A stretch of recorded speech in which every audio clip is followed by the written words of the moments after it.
Hello students, welcome to our channel. आज के इस वीडियो में मैं आप लोग को पढ़ाने वाला हूं क्लास 11th इकोनॉमिक्स से चैप्टर नंबर 4 सप्लाई। और आज का हमारा ना बहुत ही ज्यादा इंपॉर्टेंट टॉपिक है और आज के टॉपिक का नाम है लॉ ऑफ सप्लाई। और ये टॉपिक आप लोग को एग्जाम में 5 मार्क्स में देखने को मिलेगा क्योंकि इस चैप्टर का ये काफी ज्यादा इंपॉर्टेंट टॉपिक है, ये तो आपको आना ही चाहिए। दैट्स व्हाई आप लोग ये वीडियो को एंड तक जरूर देखना। अब आगे बढ़ने से पहले मैं आप लोग को बता दूं कि अगर आप लोग ने हमारे चैनल को सब्सक्राइब नहीं किया तो इसमें आपका ही नुकसान है, बिकॉज जब तक आपका 11th और 12th फिनिश नहीं हो जाता तब तक मैं आपके लिए वीडियोस बनाता रहूंगा। और डिस्क्रिप्शन में ना एक व्हाट्सएप ग्रुप की लिंक देके रखी है, आप सभी लोग उसमें भी ज्वाइन हो जाओ, जिससे आपको टाइम टू टाइम हर अपडेट मिलता जाएगा और वहां पे आपको free of cost study material भी मिल जाएगा। तो चलिए शुरुआत करते हैं आज के हमारे इस टॉपिक की।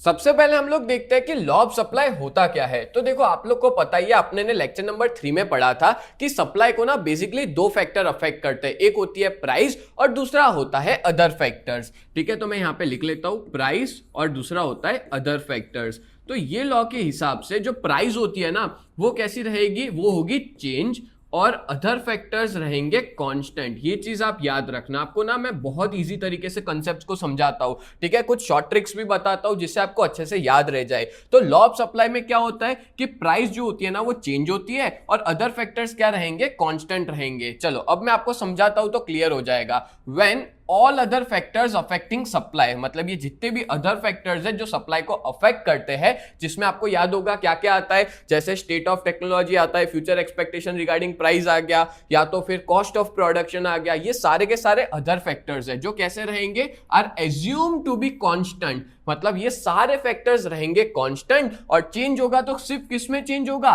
प्राइस में होगा। जब प्राइस बढ़ेगी तो सप्लाई एक्सपांड होगा और प्राइस डिक्रीज होगी तो सप्लाई कॉन्ट्रैक्ट होगा।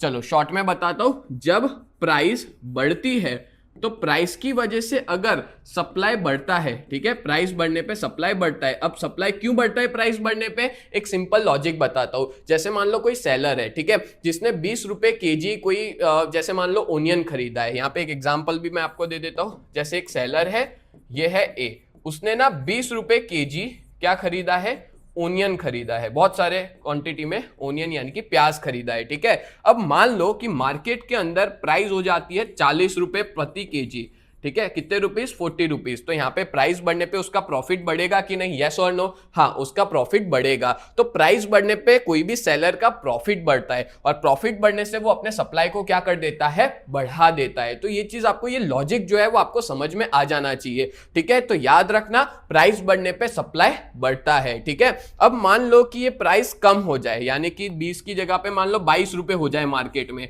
तो क्या होगा, तो प्राइस कम होने पे जो सप्लायर है, जो बेच रहा है, उसका प्रॉफिट क्या हो जाएगा, कम हो जाएगा, क्योंकि सिर्फ 2 रुपए ही प्रॉफिट मिल रहा है। तो वो क्या सोचेगा कि जब प्राइस बढ़ेगी ना तब बेचूंगा, अभी मैं बेचता नहीं हूं। दैट्स व्हाई जब प्राइस कम होती है तो सेलर का प्रॉफिट कम हो जाता है और प्रॉफिट कम होता है तो वो अपने सप्लाई को क्या कर देता है, कम कर देता है। बोलो क्लियर हुआ।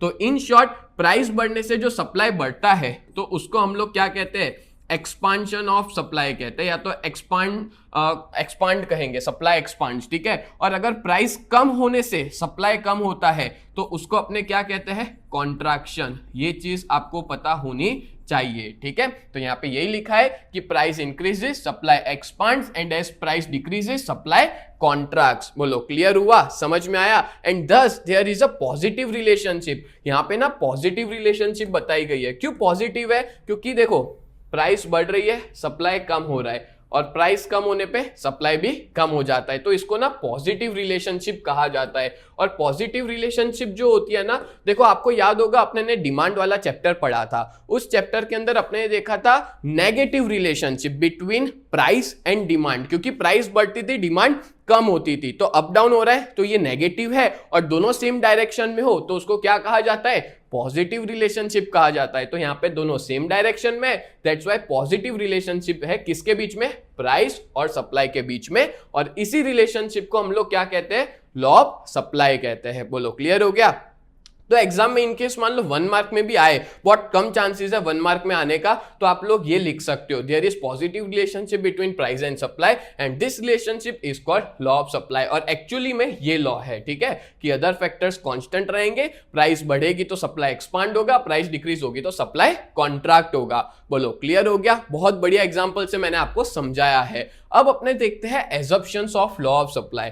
आपको पता है कोई भी लॉ होता है ना, उसकी कुछ कंडीशंस होती है जिसको हम लोग एजम्पशंस कहेंगे कि वो किस कंडीशन में एप्लीकेबल हो पाएगा। ऐसा नहीं है कि हर एक कंडीशन में हो पाएगा, इसकी कुछ कंडीशंस होती है। तो चलो देखते हैं लॉ ऑफ सप्लाई की ना कुछ सर्टेन कंडीशंस है, कुछ सर्टेन एजम्पशंस है। There are several factors affecting supply of the goods at a particular point of time beside price. मतलब कुछ ऐसे फैक्टर्स है प्राइस के अलावा जो किसको अफेक्ट करते हैं, सप्लाई को अफेक्ट करते हैं, ठीक है। And the law of supply assume the affect of all other factors, मतलब factors other than price are constant on the supply at a given point of time. यहां पे पता है क्या कहा है कि जब लॉ ऑफ सप्लाई तभी वर्क करता है जब ये जो अदर फैक्टर्स है ना, या तो इसको फैक्टर अदर देन प्राइस कहो या तो अदर फैक्टर्स कहो, ठीक है। इसके दो तरीके से हम लोग बोल सकते हैं। इसको मैं फैक्टर अदर देन प्राइस भी कह सकता हूं, या तो फिर मैं इसको कह सकता हूं other factors.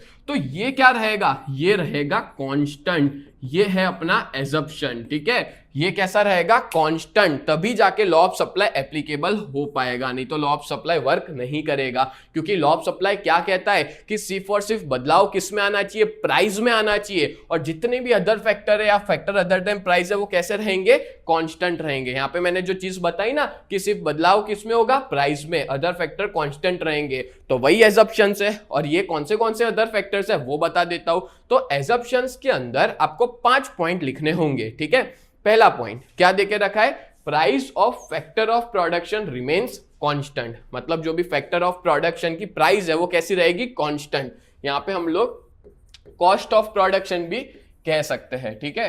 Cost of production मतलब आपको पता ही है कि जैसे ये पेन है तो ये पेन बनाने का खर्चा जो होगा ना उसको बोलते हैं कॉस्ट ऑफ प्रोडक्शन। वो कैसा रहेगा, कांस्टेंट रहेगा। There is no change in the prevalent state of technology. आपके पास जो भी टेक्नोलॉजी है वो भी कैसी रहेगी, सेम रहेगी, ठीक है। आप चेंज नहीं करोगे। मार्केट में जो लेवल ऑफ कंपटीशन है वो भी कैसा रहेगा, सेम रहेगा। मतलब कि नंबर ऑफ सेलर्स मार्केट में सेम रहेंगे, वो चेंज होंगे नहीं। फिर आप जो फ्यूचर एक्सपेक्टेशन करते हो प्राइस को लेकर के वो भी आप इग्नोर करोगे, या तो वो भी क्या रहेगा, कांस्टेंट रहेगा। और जितने भी अदर फैक्टर्स बचे जैसे कि गवर्नमेंट पॉलिसी हो गया, ट्रांसपोर्ट फैसिलिटी हो गया, नेचुरल फैक्टर्स हो गए, ये सारे के सारे क्या हो रहेंगे, कांस्टेंट रहेंगे। और ये सारी चीज जब कांस्टेंट, देखो हर एक ये जितनी भी चीज दी है ना वो सारी की सारी कांस्टेंट रहेगी, या तो सेम रहेगी, ठीक है, या तो इसको कह सकते हैं अनचेंज रहेगी, ठीक है।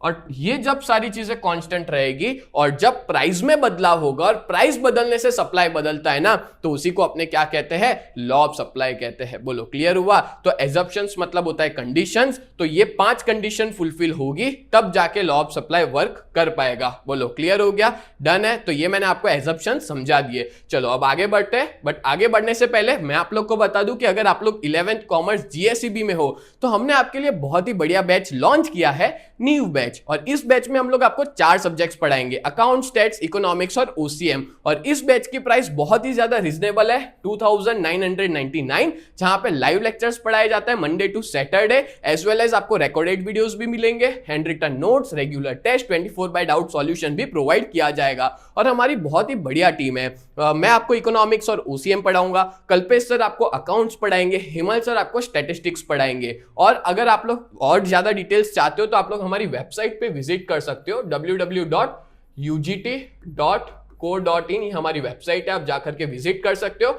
एज वेल एज हमारी ऐप भी है यूजीटी नाम से प्ले स्टोर पे, और अगर आपके पास आईफोन है तो ऐप स्टोर पे माई इंस्टीट्यूट नाम से हमारी ऐप है, ठीक है।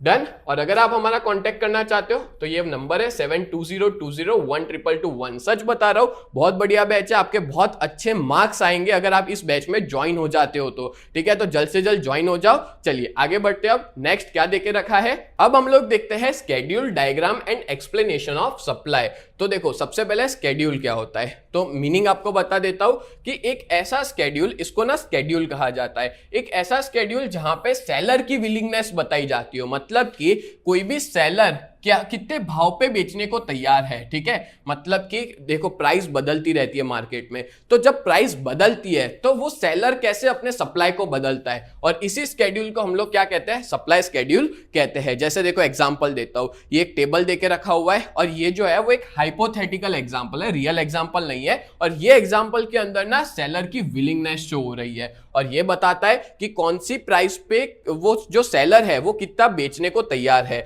जैसे फॉर एग्जांपल देता हूं, मान लो प्राइस जो है एप्पल की है पर केजी रुपीस के अंदर देके रखा है, तो 70 रुपीस पर केजी के भाव से एप्पल बिक रहे हैं। ठीक है, तो जो सप्लायर है वो कितना केजी सप्लाई कर रहा है मार्केट में, 600 केजी। अब जैसे मान लो जैसे जैसे प्राइस जो है वो सस्ती होती जाती है, यानी कि प्राइस कम होती जाती है, और आपको पता ही है कि जब भी प्राइस कम होती है तो सप्लाई क्या हो जाता है, कम हो जाता है। क्यों? क्योंकि सप्लायर का प्रॉफिट कम हो जाता है। तो प्राइस देखो 60 हुई, ठीक है, तो सप्लाई कितना हुआ 400, प्राइस हुई 50, सप्लाई कितना हुआ 200। अगर मान लो इसका अपोजिट हो, तो अगर मान लो प्राइस जो है वो बढ़ जाए, ठीक है, तो सप्लाई क्या होगा, वो भी बढ़ेगा, सीधी सी बात है। चलो एग्जांपल देता हूं मैं आपको, जैसे पहले प्राइस थी 70, ठीक है, अब प्राइस हो गई 80, तो सप्लाई कितना बढ़ा 800, प्राइस हो गई 90, सप्लाई कितना बढ़ा 1000। तो जैसे जैसे प्राइस बढ़ती जा रही है वैसे वैसे सप्लाई भी क्या होता जा रहा है, बढ़ता जा रहा है। और इसके पीछे का कारण क्या है, रीजन क्या है, तो सिंपल रीजन है,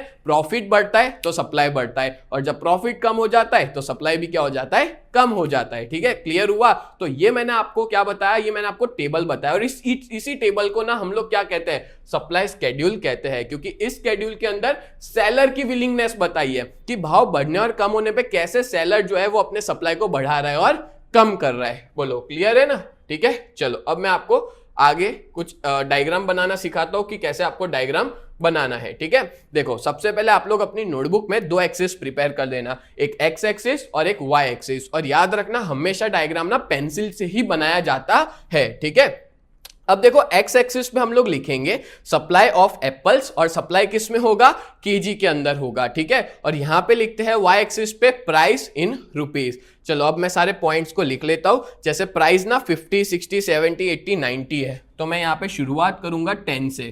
ठीक है, 10, 20, देन 30, देन 40, देन 50, 60, 70, 80 और 90। ठीक है, इस तरह से हमने 50 to 90 हमारे काम का है, बाकी शुरुआत 10 से करने की आपको।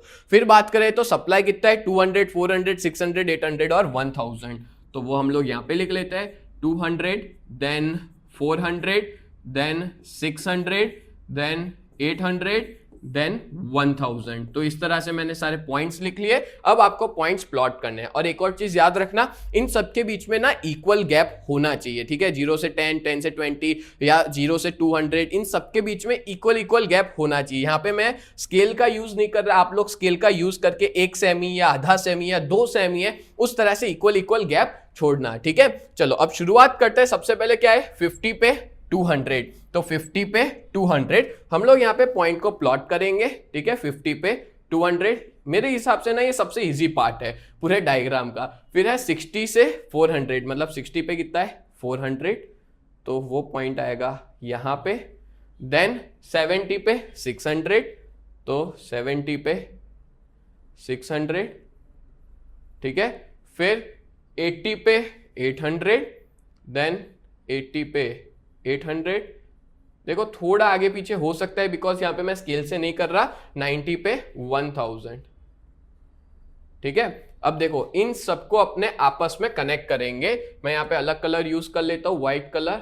अगर आप इन सबको स्केल से कनेक्ट करोगे ना तो एक सीधी लाइन बनेगी। ठीक है, और इन सबको, ये सप्लाई कर्व है तो सप्लाई कर्व को डिनोट करते हैं एस के साथ, और ये सारे पॉइंट के अपने नाम दे देते हैं। जैसे ये ए पॉइंट हो गया, ये बी पॉइंट हो गया, ये पॉइंट सी हो गया, ये पॉइंट डी, और ये पॉइंट हो गया ई। ठीक है, और ये सप्लाई कर्व है। अगर आप मेंशन करना चाहते हो तो आप मेंशन भी कर सकते हो कि हमने जो प्रिपेयर किया है वो प्रिपेयर किया है सप्लाई कर्व। बोलो क्लियर हो गया? तो इस तरह से मैंने पूरा डायग्राम रेडी कर दिया है, और डायग्राम को कभी याद नहीं रखा जाता, डायग्राम हमेशा टेबल के ऊपर से आपको बनाना होता है। तो हमने बना दिया है बढ़िया सा एक डायग्राम। अब इसके रिलेटेड आपको कुछ कंटेंट लिखना होगा। क्या लिखना होगा, इसके एक्सप्लेन। देखो अभी अपने ने क्या किया, अपने ने देख लिया कि सप्लाई स्केड्यूल क्या होता है, वो देखा, डायग्राम और टेबल, ये स्केड्यूल देखा है, ये डायग्राम देखा। अब मैं आपको समझाऊंगा एक्सप्लेनेशन, ठीक है, कि इसका एक्सप्लेनेशन आपको कैसे देना होगा, ठीक है। ये हमेशा बना के ही लिखा जाता है, इसको याद मत करना आप लोग, ठीक है। अपने पहले समझ लो, फिर अपने ओन वर्ड्स में एग्जाम में जाके लिख सकते हो, ठीक है।